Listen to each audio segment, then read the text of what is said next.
Welcome Inside Appalachia. I'm Mason Adams. West Virginia writer Crystal Good spent the past 2 years living in California. Today, we'll hear what led her to return to West Virginia and launch a newspaper that centers non-white voices. I know that this is needed because how many Black journalists are working in West Virginia right now? And we hear from teenagers in Western North Carolina as they share who they are and how they see themselves in the world. I am from the sensation of bare feet pounding the earth and the bounce of a kickball over and over again. Dance is who I am. I am freestyle dance. Dance is my escape. When I dance, I feel like I'm in my own world. We'll also meet the composer of our theme music. His arrangement of a Christmas classic is being performed in one of America's most famous venues. And I thought, well, what if I got to Carnegie Hall? I mean, at that time, I was like, that's never going to happen. And then here I am 2 years later. I bought plane tickets to go up to see my piece getting played at Carnegie Hall. So I guess, anything's possible. You'll hear these stories and more this week Inside Appalachia.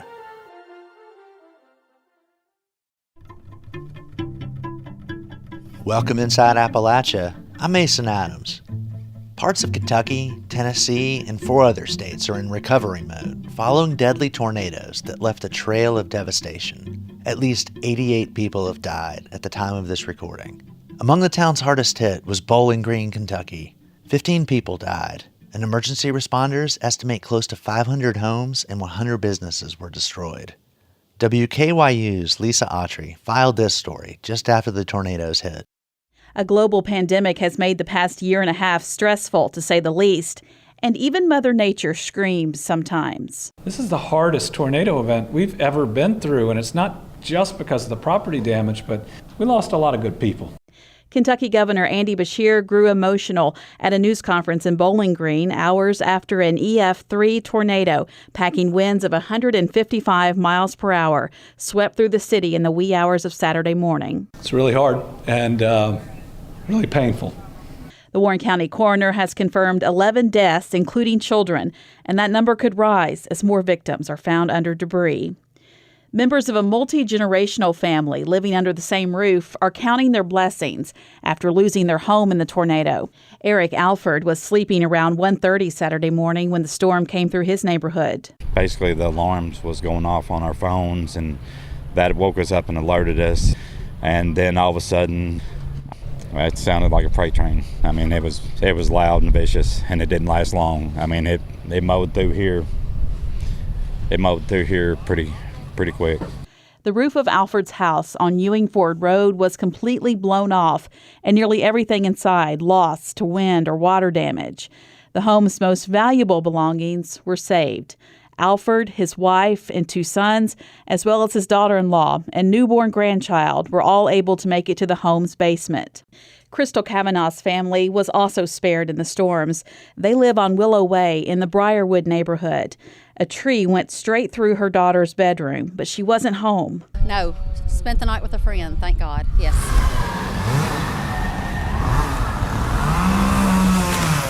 Power is out and trees are completely uprooted along Willow Way, but neighbors rallied together to begin the cleanup. Across town, a staple for decades on the Bowling Green bypass was another casualty of the tornado. The Cardinal Motel, built in the 1960s, is now owned by P. Desai, who surveyed the damage and called it overwhelming. I feel like it's completely lost right now to me. Yeah, because you can see the whole roof and everything come down, and a room's already been destroyed. All the furniture's inside, everything's get wet and stuff. His family lives in an apartment attached to the motel and is among Warren County's displaced residents. The American Red Cross has opened a shelter at South Warren Middle School. Executive Director Jennifer Capps says it's the worst local disaster she's seen in her career. So today's my 15th anniversary with the Red Cross, and it's horrific.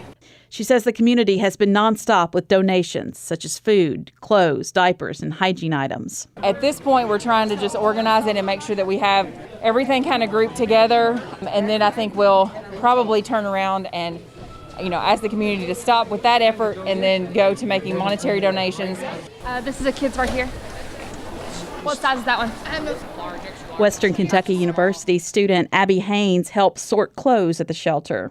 We're taking coats, separating them between men's and women's and different sizes, and So, I mean, it's just kind of been really cool to see just the overflow of things being brought in, people wanting to stay and help sort and just come together. Another shelter volunteer was Jessica Murray, a registered nurse at T.J. Sampson Community Hospital in Glasgow. You know, I was seeing everything on social media, reached out to the Red Cross to see what help they needed, asking if they needed medical help. They said, sure, come on down. Robert Valdivizio is okay physically, but emotionally he is shaken. He and his wife live on Village Creek Drive just off Russellville Road. There were winds, and then we started to hear debris hit the outside of the building. We heard windows crashing in, and then we heard the roof peel off the top of the house. One point while we were hiding in the bathtub, I could feel the floor lifting up, so it was picking us up. So I did fear for my life. Valdivizio never thought he'd be in this predicament, but he's glad to find refuge at the shelter. I was very impressed, and I'm still very impressed to see how quickly people came together and made all this available. I'm very blessed. It inspires me to kind of do the same whenever I'd have the opportunity. The tornado hit exactly 2 weeks before Christmas, and for Valdivizio, he understands now more than ever, it's not what's under the tree, but who's around it. I'm Lisa Autry in Bowling Green. That story originally aired December 12th. Families are still struggling to rebuild and cope with the loss. Churches have stepped in to assist. A day after the tornado, one church held its Sunday service even though its building was destroyed. Others provided food, clothing, and shelter to those displaced, as Liam Nehemiah reports. The minister's wife picked up the bells to start the service.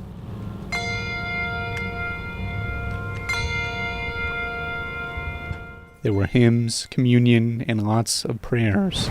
We do keep in our hearts those who've lost loved ones, those who've lost their homes, and those who are discouraged. The congregation for First Christian Church of Mayfield did this all in the parking lot Sunday morning next to their destroyed tan brick church, shredded by the tornado. Senior Minister Milton West isn't sure they'll ever worship in their building again.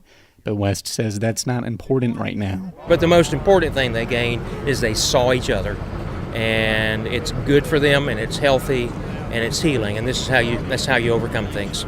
Mayfield community members lost homes, loved ones, and historic church buildings. Much of the town is unrecognizable, but leaning on their faith, First Christian Church still gathered, and other local churches in western Kentucky still standing rallied to aid. Churches in Paducah and Graves County offered shelter and food with American Red Cross cots set out across worship areas. And at His House Ministries in Mayfield, dozens moved quickly throughout the church-turned resource center. Semi-trucks of clothes and supplies from other states are sorted in the sanctuary, along with an assembly line of hot meals in the lobby.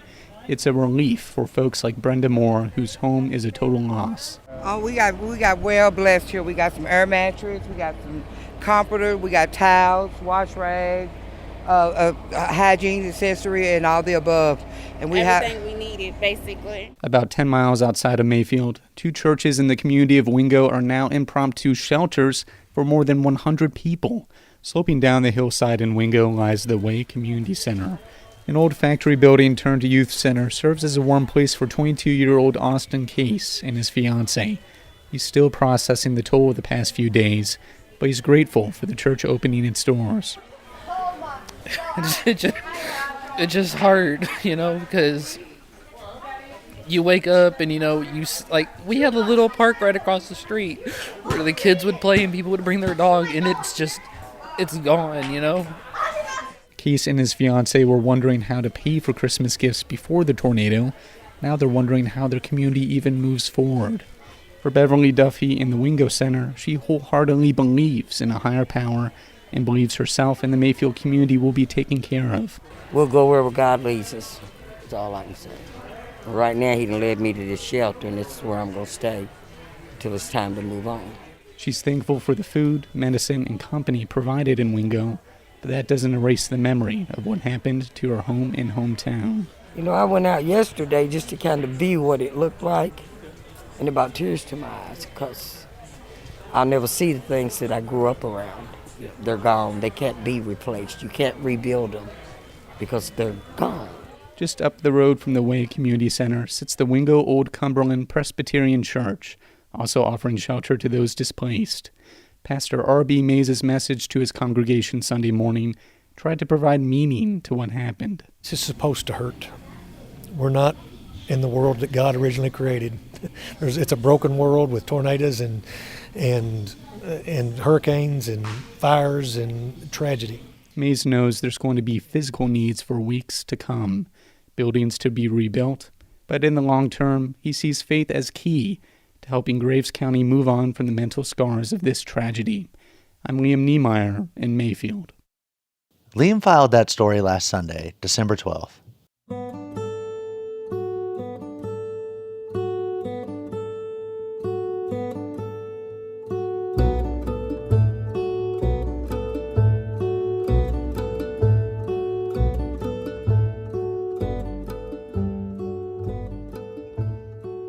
The federal infrastructure bill that became law last month has billions of dollars in it for roads, bridges, airports, and transit systems in the Ohio Valley.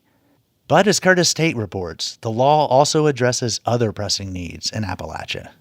The $1 trillion infrastructure law has the potential to deliver big improvements to Appalachia.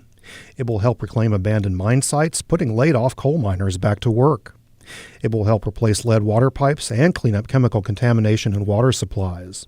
It will also bring much-needed high-speed internet to rural communities, helping seniors on fixed incomes and children whose schools closed down during the coronavirus pandemic. While some of the funding will produce immediate benefit for the region, other improvements may take years to complete. People familiar with the region's needs see both short and long-term impacts from the law. Appalachian states have an abundance of mines that were abandoned before 1977, and they present hazards to public safety and the environment. The infrastructure bill dedicates $11.3 billion to abandoned mine reclamation. Adam Wells, Regional Director for Economic and Community Development for Appalachian Voices, said the bill offers two things the region desperately needs. I think the top line here is that it can immediately put people to work, in coalfield communities, using skills and equipment that folks have at the ready, and the benefit of environmental remediation is great to see as well. Wells said one challenge will be putting the people in place to administer the funding, which he said is the largest sum ever dedicated to mine reclamation. So they're going to have to really rapidly staff up and get new systems in place to get that money back out the door at the pace that's needed. Coalfield communities have been promised either a rebound in coal or an influx of new jobs building solar panels and other clean energy technology. So far, neither has materialized. Wells said mine reclamation buys time for Appalachia to build a new, diversified, and more resilient economy. But saying that we're put miners back to work or keep miners on the job during reclamation feels pretty grounded in what is possible and what's happening. The infrastructure law includes $50 billion in Environmental Protection Agency funds to upgrade the country's drinking water, wastewater, and stormwater systems. Critically, it enables the replacement of lead service pipes. The water crisis in Flint, Michigan brought the issue to the forefront. More recently, the water system in Clarksburg, West Virginia was revealed to have elevated levels of lead in drinking water. Clarksburg is in the process of replacing its lead service lines. The water funds will also help state and local governments address another growing problem, contamination from PFAS, or forever chemicals. Much of the funding will flow through state revolving funds. Todd Grinstead, Executive Director of the West Virginia Rural Water Association, said the assistance is welcome. We're looking at quite an increase in funding for our state revolving funds, both the clean water and the drinking water side. Grinstead said the large increase in state revolving funds can allow water systems to retire debt. That keeps them from having to charge their customers more to make needed investments. And when utilities do projects, they look at that. They don't like adding, increasing bills for people. They like to do it as cheap as they can, but it's also necessary to do the upgrades to be able to keep the quality of service up. With population loss in many coalfield communities, water systems aren't adding many new customers. But they still have to repair and replace the infrastructure they have. It's one thing to get money and install pipes and stuff, but time goes by pretty quick, and next thing you know, you've got stuff that needs replaced. The COVID pandemic laid bare one of the biggest disparities between population centers and rural communities: access to high-speed internet. With schools closed, many students had difficulty making the connection for remote learning. Dale Lee, president of the West Virginia Education Association, said frustrated parents drove their kids to school parking lots to get Wi-Fi. Lee said some schools brought buses to remote communities to attempt to connect students to the internet. It couldn't reach all of them, he said. In a rural state like we have in West Virginia, this is a major problem. And it's a problem not only for our education and our students, but it's for attracting businesses too. The infrastructure law provides $65 billion to build out broadband connections in rural areas. Some liken it to the rural electrification efforts of the 1930s, which proved transformative for large portions of the country but took years to build. It is a very helpful thing. And the key now is to use the funds and get things going as quickly as possible. But again, it's not going to happen overnight. Lee said educators from across the country gave input as lawmakers developed the broadband component of the infrastructure bill. Lee said it has to be affordable for low-income families and seniors on fixed incomes. The law does include funding to reimburse households for a portion of their monthly internet costs. I mean, this is not an easy task. It will take some time. Plus, you also have to provide some assistance to the low-income families to ensure that their kids can have this connectivity. For Inside Appalachia, I'm Curtis Tate. The COVID-19 pandemic continues to affect Appalachia, with case numbers on the rise yet again. That includes children who are being hospitalized with serious cases of the disease. As Corinne Boyer reports, children here in Appalachia are at a higher risk of developing a serious case of COVID. She explains why.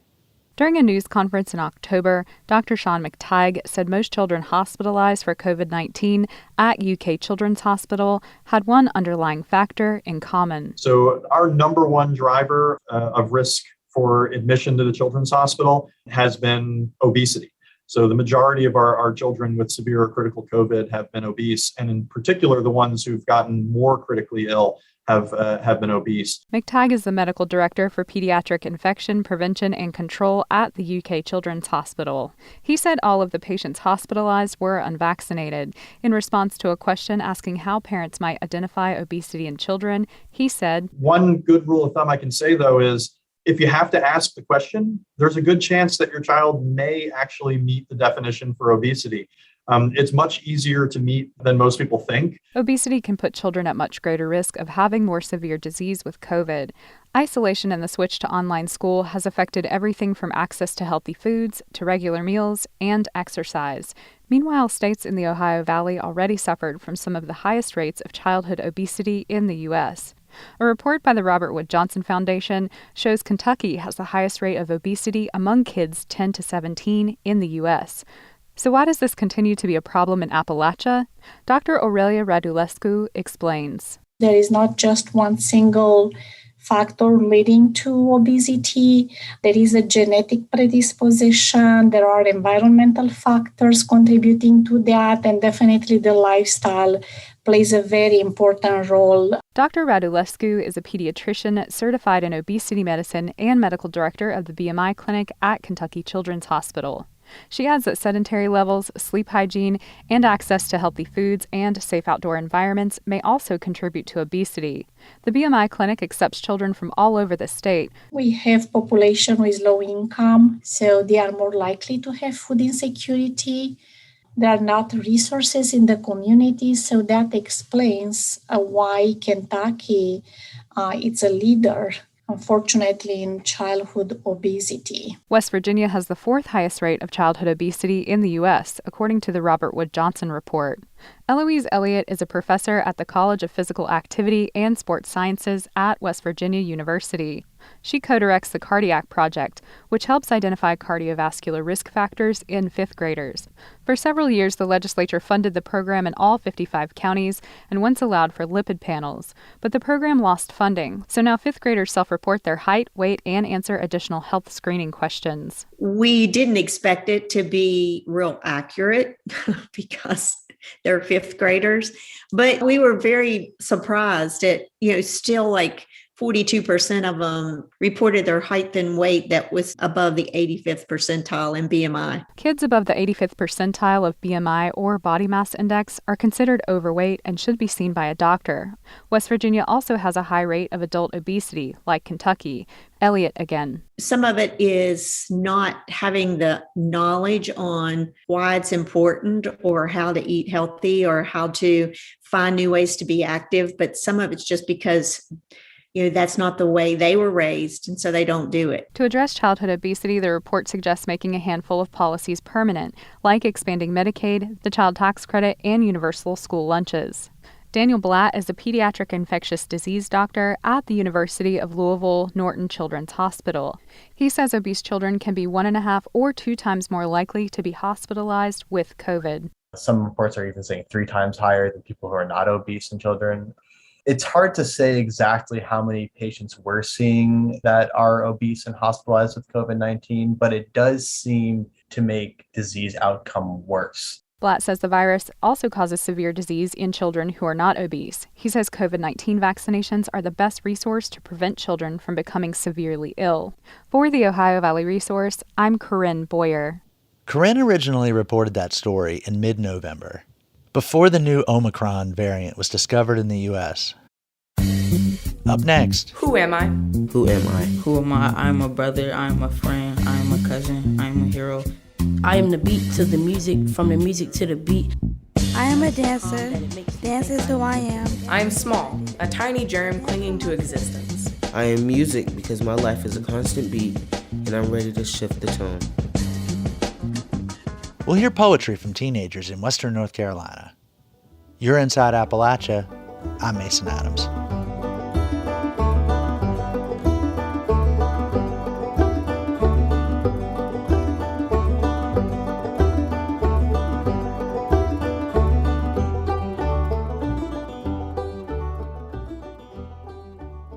Support for Inside Appalachia is provided by Concord University in Athens, West Virginia, with career-focused liberal arts education in more than 80 degrees and programs to pursue various career options, not just a single job.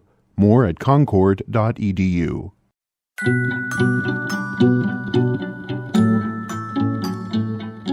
Who am I?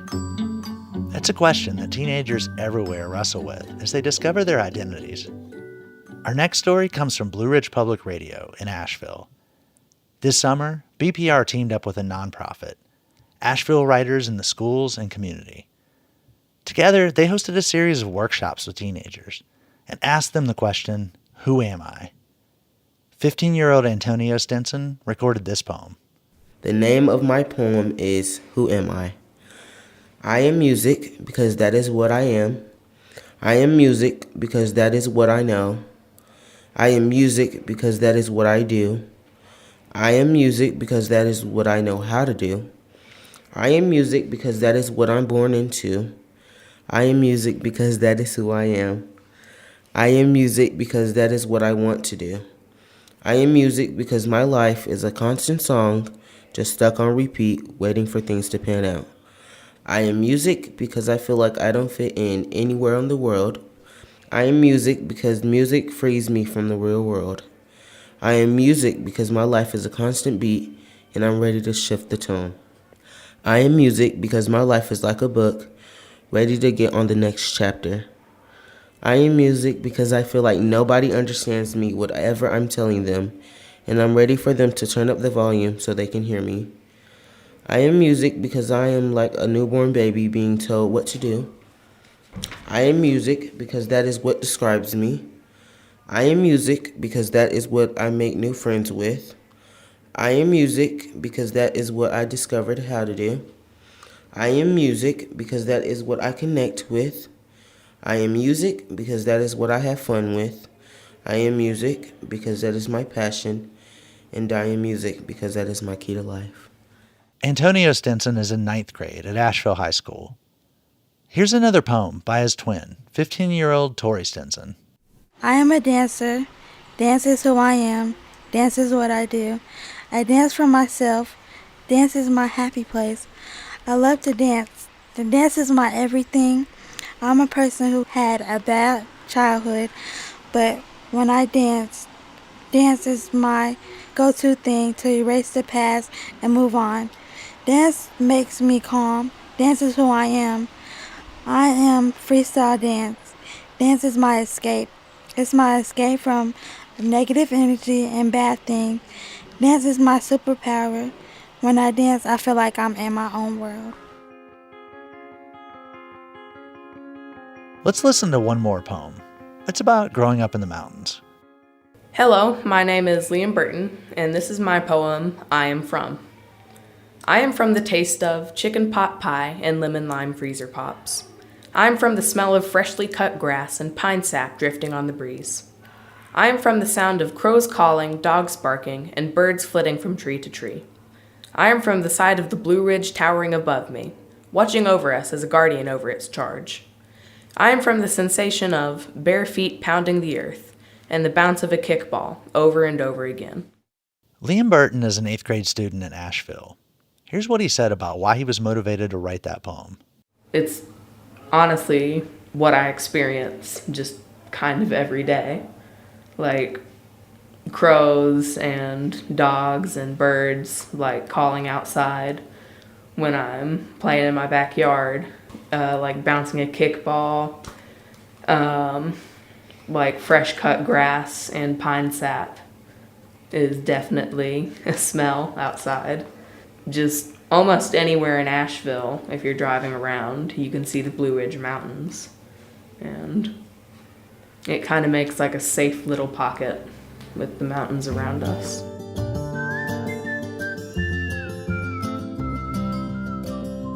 I appreciate hearing from young people. It's inspiring and refreshing, and brings me a little back to that headspace. Thanks to the teenagers and the folks who put together that series, which is called Storycraft. It's a storytelling initiative from Blue Ridge Public Radio and Asheville Writers in the Schools and Community. The Storycraft series is part of America Amplified, a national public media collaboration focused on community engagement reporting. To learn more about Storycraft, visit bpr.org.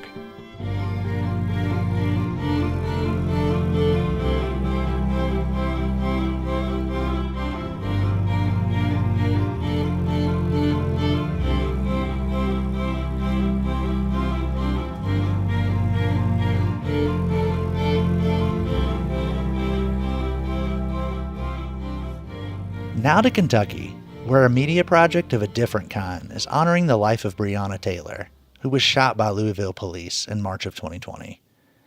Artists designed a digital app to function as a space for Taylor's loved ones and community members to find solace. WFPL arts and culture reporter Stephanie Wolf takes us into the augmented reality artwork Breonna's Garden. When you download the app, you're greeted with Breonna Taylor's smile and photos and videos. She's dancing in the car with her sister. A Mary J. Blige song plays in the background. Then you're transported to the garden itself. Breonna's garden is full of her favorite things, tulips and butterflies, and a hologram of her sister. My name is Janiyah Palmer. I am Breonna Taylor's little sister. I'm Lady Phoenix. I'm an artist and curator, primarily conceptual artist. Lady Phoenix directed the project and connected with Palmer in the summer of 2020. We met through Instagram. I began following Breonna's story through media. I actually didn't care for the story and the energy with which the media was portraying the family or her. And I thought, let me look into what's going on for myself. And so mainly in observing Janiyah on screen, I felt for her very deeply in my heart. She's got the real news. She's the person with the only story that matters, actually, because, she's family. She loved her. Lady Phoenix wanted the artwork to be about Taylor's life, not her death. Did you know right away that you wanted to do something in the AR or VR realm for this project? Absolutely, because I wanted to create virtual presence, provide Janiyah the opportunity to be with her sister again. And for me, the only kind of real way to do that was with technology. The artwork debuted last summer at the Tribeca Film Festival, and more recently has been featured during Miami Art Week. But augmented reality is essentially portable. It enhances the physical, tangible environment with virtual details through the use of your smartphone or tablet, so you can turn any space into Brianna's garden. Janiyah Palmer helped shape the project, but she says she was initially reluctant. I didn't want to do anything in the beginning, but Mom was like, at some point you have to stop being in the background and actually do things that involves your sister. So when I told her about it, she was like, well, look at it. Listen to what this lady is telling you. It actually understand it before you just jump into anything and you not fall in love with it. But once Lady Phoenix had explained it to me and everything, I actually did fall in love with it because it's just a moment to be away from everybody and to have by myself with my sister. The virtual flowers in Brianna's garden are messages from friends and family, like this one from her mother, Tamika Palmer. I only get comfort in praying that you are with your granny and that you both are looking over each other, because I know how much you missed her. We love you and we miss you. And anyone can leave their own message of remembrance or gratitude for Taylor or a loved one they've lost. That's part of the healing. I've learned that through this whole process, a lot of people express themselves through art.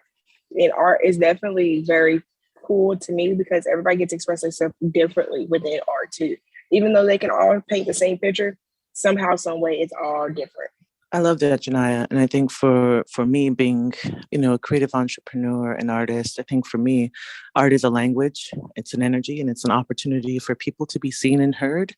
Lady Phoenix says they're planning a big event around Brianna's garden here. The next step, for sure, has to be at home base, has to be in Louisville. It would be the biggest one and the most special. Absolutely.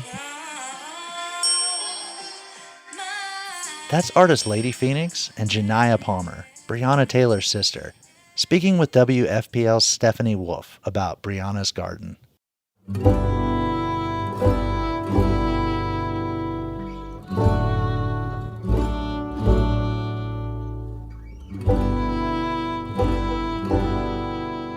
Next, we're going to hear from a composer whose music you may recognize. Matt Jackford is a classical musician, composer, arranger, and radio host here at West Virginia Public Broadcasting, our home station. And yes, he composed our own Inside Appalachia theme music. This holiday season, Matt's at a milestone in his musical life that most can only dream of.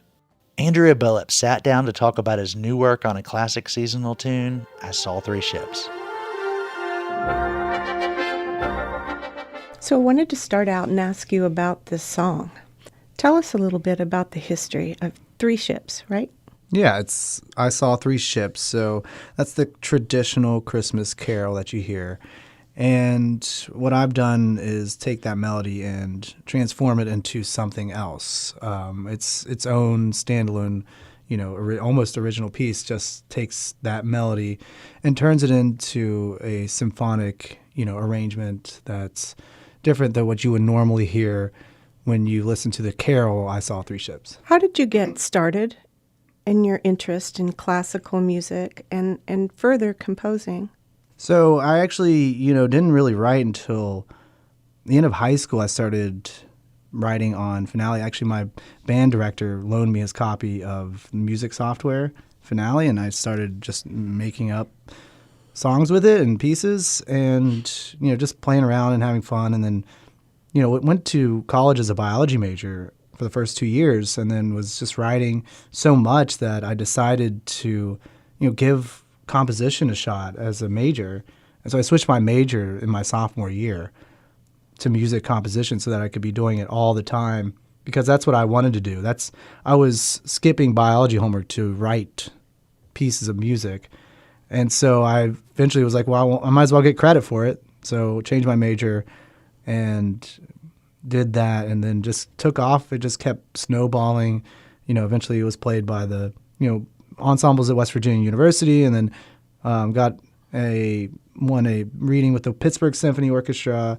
And from there went to graduate school at UT in Austin. And, everything has just taken off since then.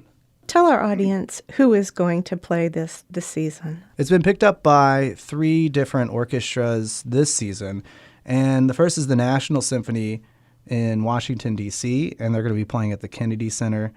And then also the New York Pops is going to be playing it at Carnegie Hall, and that's going to be the week after that.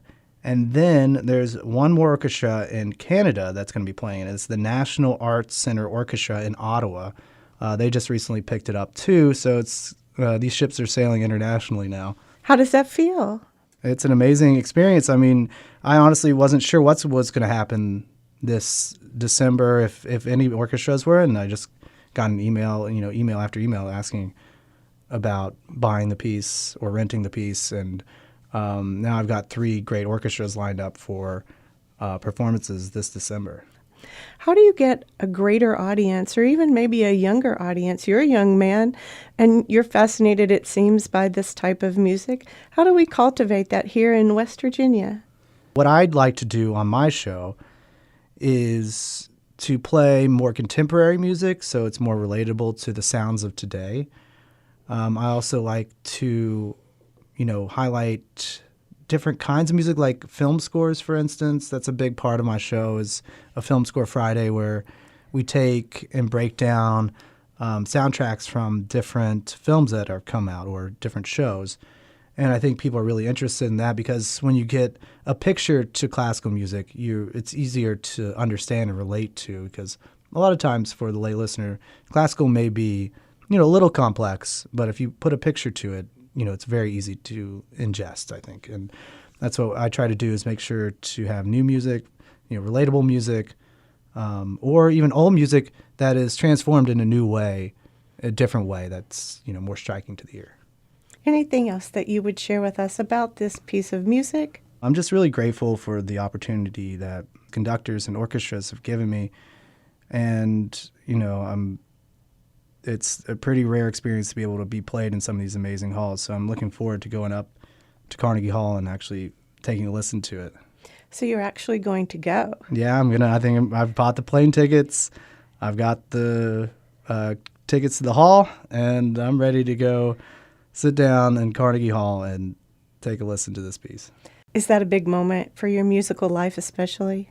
Well, 2 years ago, I was at the Kennedy Center, and they were playing it with the National Symphony, and I thought, how can I improve? How can I get better? What's the next step? And I thought, well, what if I got to Carnegie Hall? At that time, I was like, that's never going to happen. And then here I am 2 years later.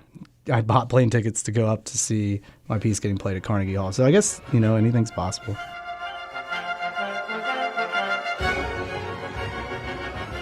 That was West Virginia music composer Matt Jackford speaking with WVPB's news director Andrea Billups. Jackford's arrangement of I Saw 3 Ships played the Kennedy Center in Washington, D.C. this month with the National Symphony Orchestra. It plays this weekend, too, when the New York Pops performs it at Carnegie Hall. One thing Matt Jackford says influenced his music career was a semester he took in college living abroad, studying music in China. Sometimes, spending time away from your home makes you fully appreciate how much you love it, despite its downsides, and see a place where you can try to make a difference. That's what Crystal Good did. Good is a writer and entrepreneur who grew up in West Virginia, but recently spent some time in California. Last month, she returned to West Virginia with an ambition to change the state's media landscape. Our producer, Roxy Todd, brings us Good's story. The first time Crystal Good left West Virginia, really left, she was 13. Up until then, apart from trips to Myrtle Beach for vacations, she really hadn't spent time outside of her small town in Kanawha County. Growing up in St. Albans was safe. You know what I mean? It was a safe place. We walked around a lot. That was one of our activities. We just go walking. You call your friend, or you plan to meet him, and you just go walking. But the only markers Good had for success and beauty were the homecoming queens, the blonde, blue-eyed beauties. She wasn't that. She wasn't white. She's black. She felt different than most of the other teenagers. And then this wonderful thing happened to me when I was about 12 years old. I won a modeling contest. And that contest took me to New York City. I signed with an agency, which was a big deal. You know what I mean? I worked for Ralph Lauren and Calvin Klein. I'm 13. It opened her eyes to a totally different world and a new perception of herself. But what happened to me in that experience was that my idea of beauty shifted. I recognized that beauty was not just my homecoming queen, but it was this sort of European aesthetic, right? Or it was, girls from all over the world. That experience in New York gave Good a new sense of a world, bigger than her hometown. I think St. Albans gave me a way to look at the world and then recognize that it was a very small perspective. It was a valid perspective, but a very small perspective. And I think that's the beauty of hometowns, right? Is that once you sort of experience a bigger world, you can cherish the things that were special and different about your town in context of a much bigger story. And for me, my hometown was really about recognizing that I was a pretty girl too. Good returned from that modeling trip in New York with big dreams. She wanted to continue her modeling career and also become a writer. As a teenager, she even considered trying to raise money to purchase the last Black newspaper in West Virginia, the Beacon Digest, which went out of business in the mid-1990s. But it took leaving again 3 decades later at age 45 to set her back on a path to fulfilling that dream of running a Black newspaper. This time she left for California, Los Angeles. Good stayed in LA for almost 2 years, and she said her time there was affirming. I was in a space where people believed in creativity and creative ideas, and that wasn't doubted, and I needed that energy, and I needed to know that things were happening in the world and that I could be a part of it with my story. She says she had felt stuck in West Virginia, creatively, and living in California for a short time gave her the boost she needed. But she ultimately decided to come back. I asked her which she prefers. Well, I was already kind of stewing on my answer.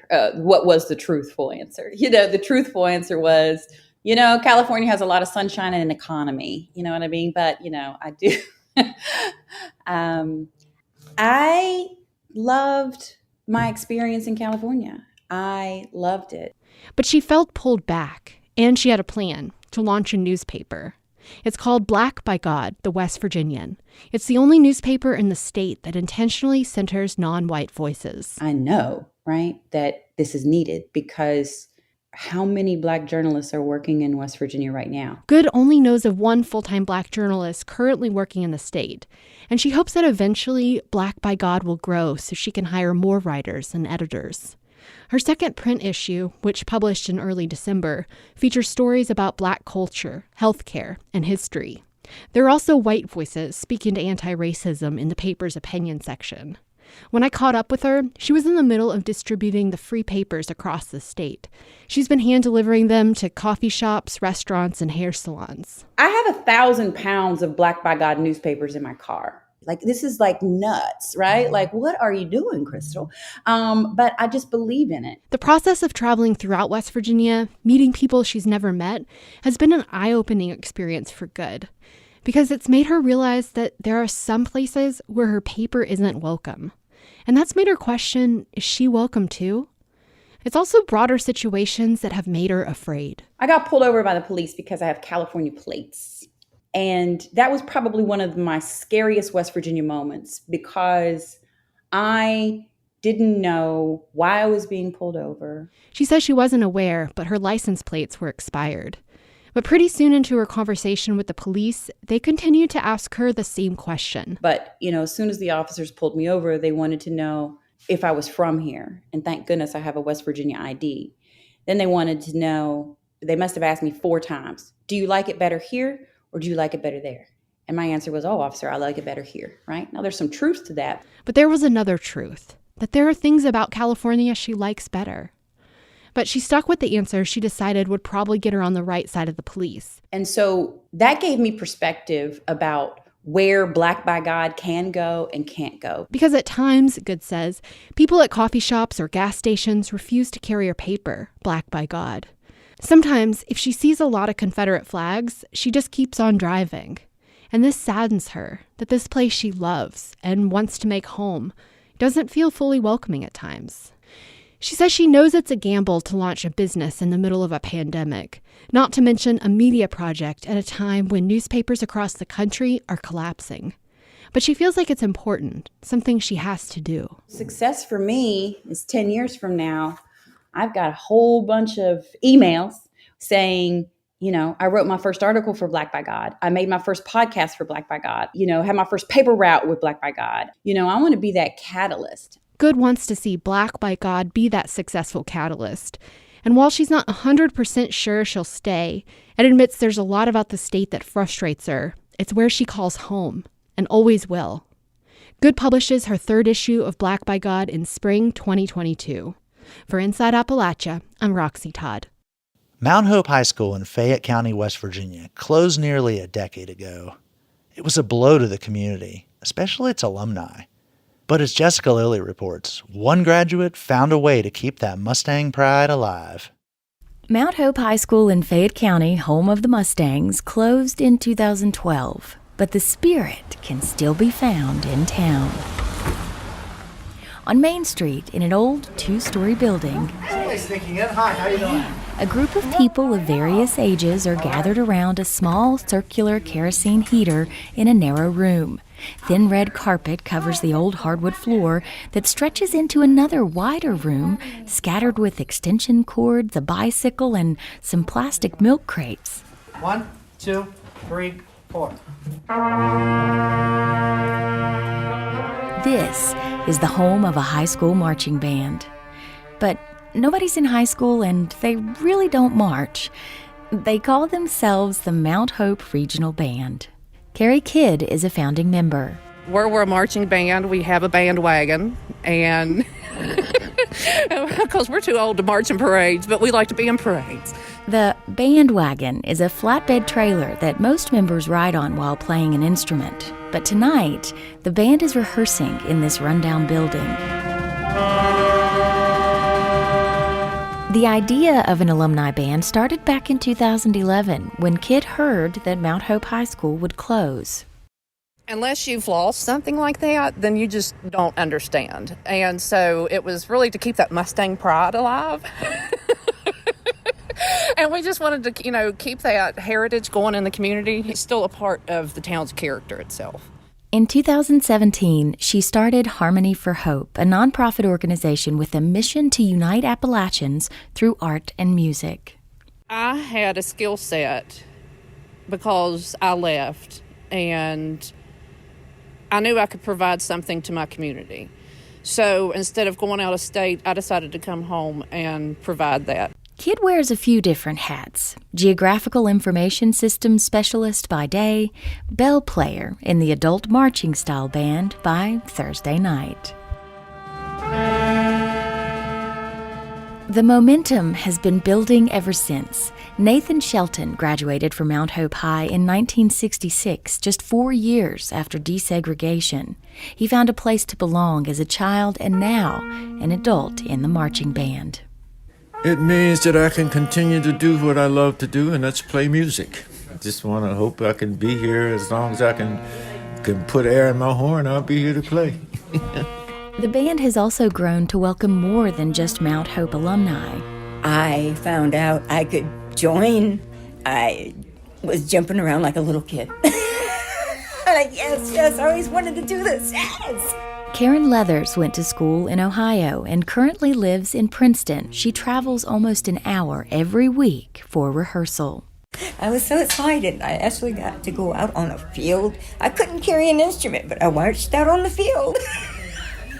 It was a dream come true for Leathers. Growing up, she wasn't allowed to join the school's marching band. Now, it's helping her cope with some childhood trauma. It means no matter what else is going wrong in the world, this is right.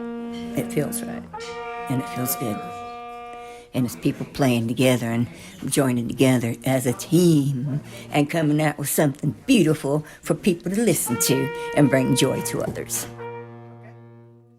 And for Mike Carver, it's a place to stay in tune with music. He grew up in Pennsylvania and moved to West Virginia 7 years ago to be closer to his grandchildren.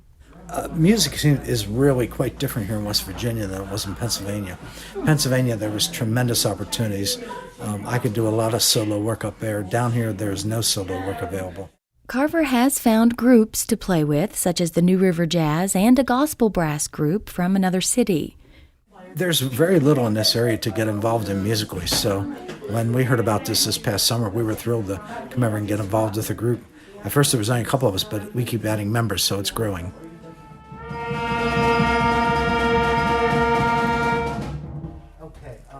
Growing into the Mount Hope Regional Band. After warm-ups and a few other songs, Carver plays the trumpet in his left hand while keeping time with his right.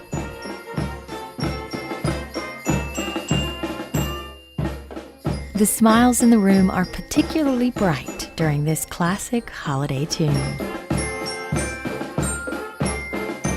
I've seen the need here in the community for something to be in the community.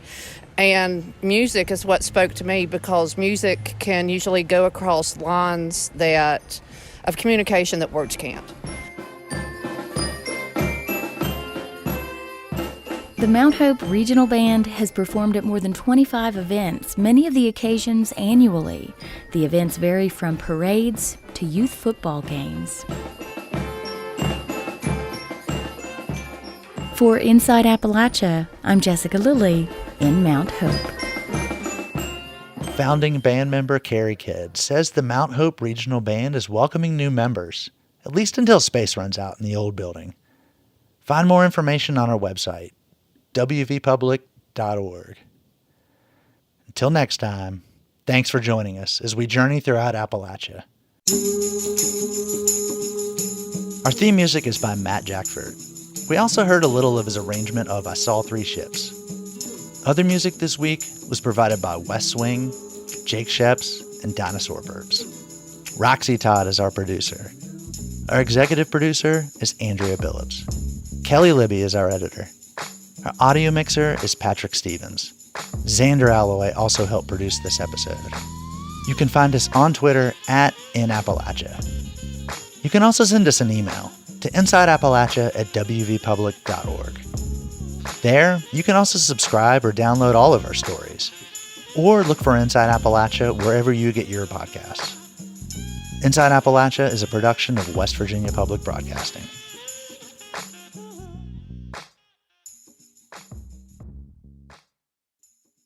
Support for Inside Appalachia is provided by Concord University in Athens, West Virginia, with career-focused liberal arts education in more than 80 degrees and programs to pursue various career options, not just a single job. More at concord.edu.